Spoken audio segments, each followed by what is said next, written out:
नमस्कार फ्रेंड्स, तुमच्या सगळ्यांचं पुन्हा एकदा स्वागत आहे माझ्या यूट्यूब चॅनलवर। आज आपण पुढची बेसिक स्टिच शिकतोय। काल आपण अखंड जरदोसीची रनिंग स्टिच कशी टाकायची ते पाहिलं होतं। आज आपण जरदोसीचे लहान तुकडे करून रनिंग स्टिच कशी टाकायची ते पाहणार आहोत। मी इथे सुईमध्ये जरदोसीचे लहान तुकडे टाकून घेतलेले आहेत व कॉटनचा थ्रेड घेतेय। मी इथे धागा वर घेणार आहे व ह्या सुईमधला एक जरदोसीचा तुकडा मी सोडतेय पूर्ण खाली व त्याला चिटकूनच पुन्हा स्टिच टाकणार आहे।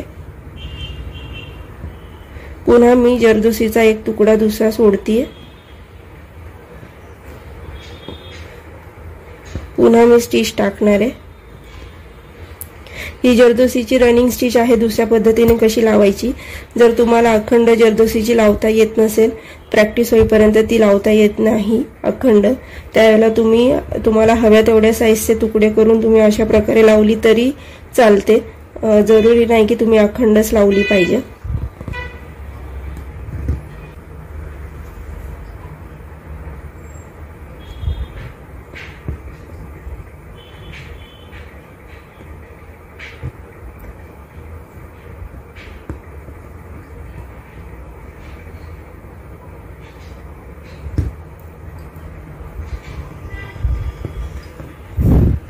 अशा पद्धतीने आपली जरदोसीची दुसऱ्या पद्धतीने रनिंग स्टिच कशी करायची ते पाहून झालेले आहे। भेटूया पुन्हा दुसऱ्या व्हिडिओमध्ये।